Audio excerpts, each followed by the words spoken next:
watched it tonight, you'd just be cringing. Yeah. That's not worked. So is it Jess? Okay, Jess. So Abraham. Hello, Abraham. And how old's Abraham? Oh, okay. All right. And what do you do with him? Right. Before that? Yeah.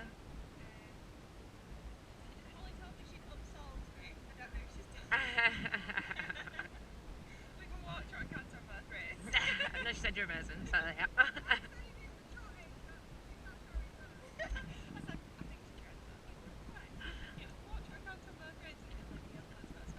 Right, so when you rode him like before you had the year out, what was he kind of doing? Like, were you doing? Oh, you're venting, okay. Oh, fantastic, yeah, good. Right. Okay. It gets quite serious at intermediate levels, doesn't it, to be fair? Yeah, you got want to do it. Right. They're massive, aren't they? I mean, it's a big old mask, isn't it, intermediate level? You know, novice is one thing, but yeah, they do have to be. Yeah, absolutely. Yeah, it's a big old mask at intermediate track. You know, most of the show jumping on the cross country, decent fences. Okay. Right. Right. So, what do you want to do with them? Okay. Right. So, yeah, and affiliated level, medium. Yeah. Right. Okay. Right. So he must be capable of doing the lateral work then if you've been doing intermediate, if you've done intermediate tests, if you've done some shoulder reeling stuff. So you're telling me what to counter. So you must have done some lateral work. Do you want me to do it the other side or? So I've not really done anything for a year. Right. Okay. And do you find?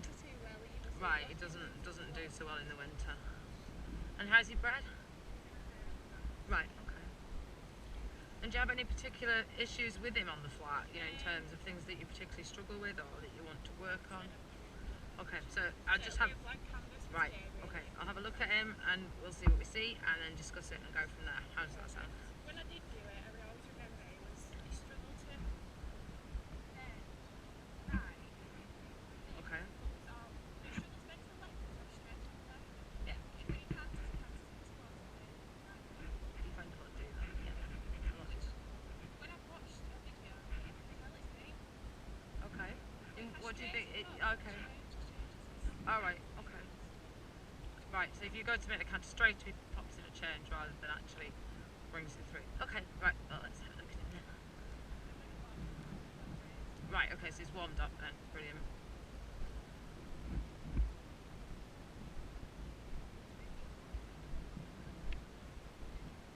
Okay, so that's something that's fairly recent. He's not had an injury or anything, no?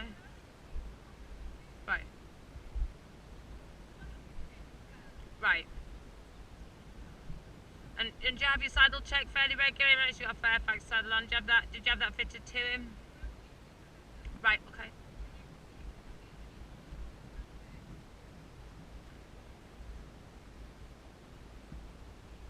And when you invented him, did you ride it? Is it a Micklem you've got? Is that a Micklem bridle? Yeah. Okay, so relatively new. Okay. And have you found a difference with the Micklem bridle? Okay. Right. No. I mean, the Micklem's fine. You know, they're fine. The dressage legal, so fine by me.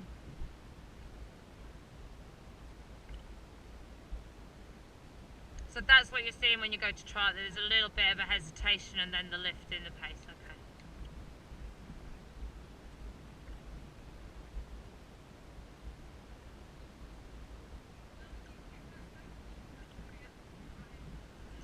Okay, that's interesting because he actually does bring his hogs underneath him quite well, doesn't he? So there's a good tracking up in the pace.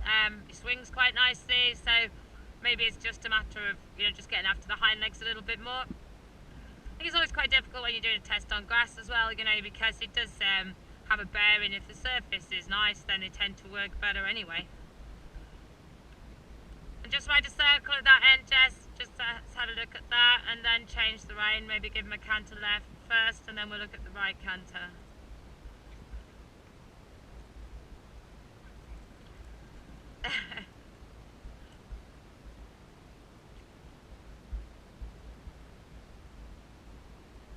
I mean, it looks fairly loose there to me. You know, there doesn't look to be too much tightness in him at all. It's good. you done any affiliated dressage on him? Have you just been affiliated event and... Right, okay.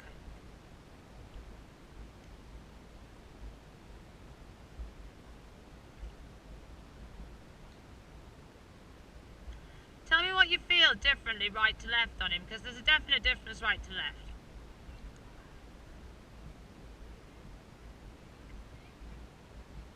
Right? Okay. Like to me, he looks a little bit more active and forward on the left brain. That's why I asked you, because like to me, he takes a bigger step coming off his left side than he does off the right. And his rhythm doesn't, although he sort of lengthens the step, but doesn't stay in quite as even a rhythm on this brain. Yeah. Okay.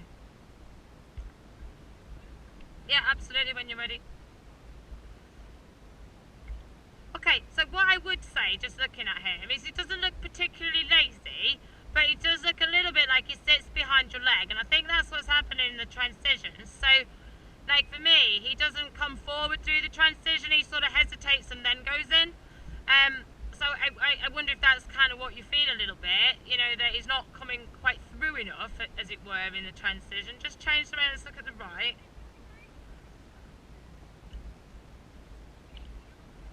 Yeah, exactly. So, like, you know, like, it doesn't look like he needs an awful lot of leg in terms of you keeping him going. But in the transitions, there's a definite lift and hesitation that we need to get rid of. Okay. Just circle here, Jess. We're just going to look at him from the outside of the circle.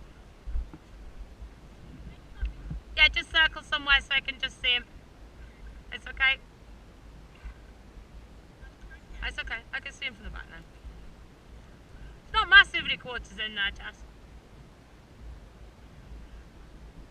Okay. Okay, so come forward again to trot when you're ready. Right, what I want you to do is actually slow the rhythm of the trot and take your leg so that you're not working at all in terms of making him go forward. So just slow the trot down to like the slowest possible trot you could do without actually walking.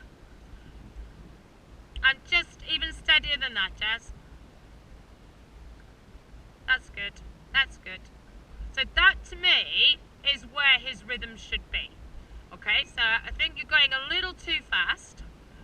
So just work on a larger circle around me and just keep the tempo very slow. Good.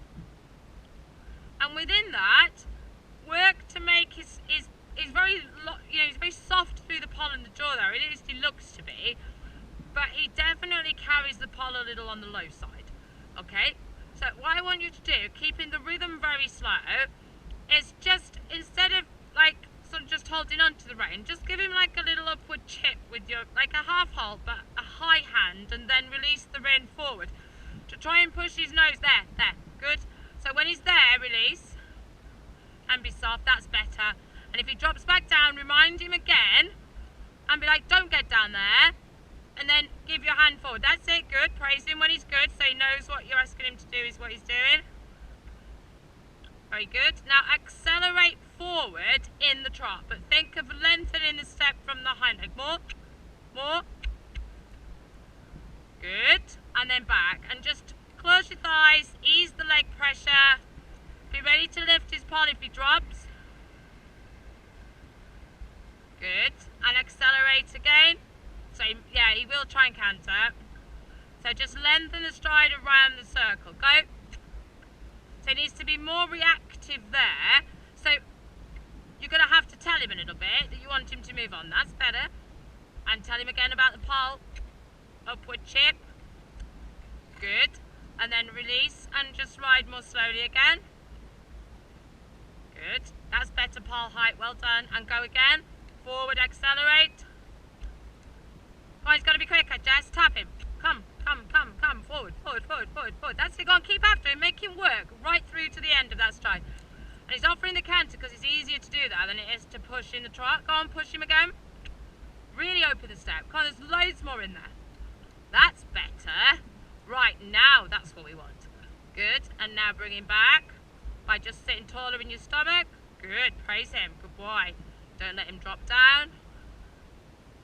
So keep your hands possibly a little bit higher than you naturally would.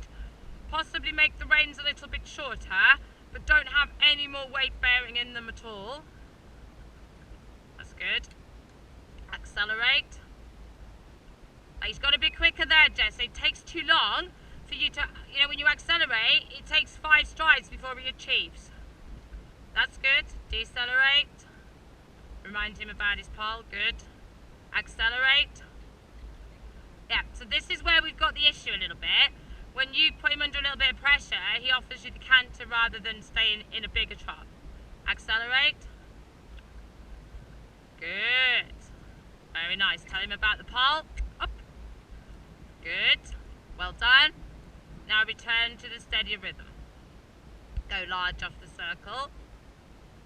No quicker, Jess. Don't mither him with your leg. I want your leg only there when you need it for an actual driving aid, or to tell him about, straightness or lack of straightness, as it were. How does that feel? Good. Okay, so change the rein somewhere. Keep reminding him about his pole. It's got to be light and uphill. Very good. So no quicker. Really think on this rein. The minute you arrive on that left rein, slow him down and make sure that the rhythm is even. So slower still, more even tempo. Good. I'm just going to come to the outside of this circle. So just again, steadier still. I want you to really think about the steps coming even. Occasionally, maybe just alternate your diagonal a time or two. I'm just kicking this bit of salad and fell over, it's massive. Alternate your diagonal every 2 or 3 strides or so, just to, because you'll feel more when you do that, if he's on, actually tracking level behind or not. Okay, so what I want you to do on this rein, Jess, is counter flex him. So take his pole to the right, stay on the slower rhythm, and try and bring him inwards on the circle via your outside leg. That's good. Plenty of flexion, that's fine. Good. When you feel him yield and give, relax and take the flexion back to the left. Good. Exactly. What's quite interesting, before you were saying he sort of throws his quarters inwards on the right, but for me, he actually throws his quarters more to the right on the left rein. That's why I'm seeing the disparity in the rhythm. So when he comes around the circle, he's actually doing that. So you need to push his arse in. Remind him about his pole height. Yeah, so a little upward chip with the hand and then be like, just stay as you were. Yeah. They're the steps there, no quicker. You want to really feel the hind legs are punching the floor.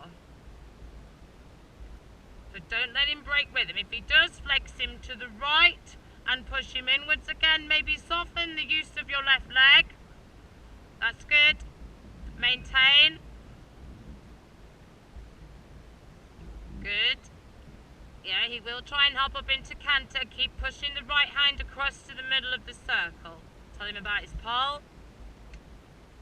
Still not quite straight, Jess. That's it. Push him quite a lot more in. That's it. Maybe take sitting trot. Don't take any more in your hands. It might be worth putting the whip into your right hand just for a second or two. And occasionally just tap him behind your right leg with the whip. Good. I'll move. That's good. Good. Then release. So 2 or 3 steps like that. Release it. Don't let him throw the quarters back as you do it. That's good. Better. And ride forward and out. Better. Good. Maybe stay sitting just so that you can absolutely feel those hind legs. Right, he's straight there now, Jess.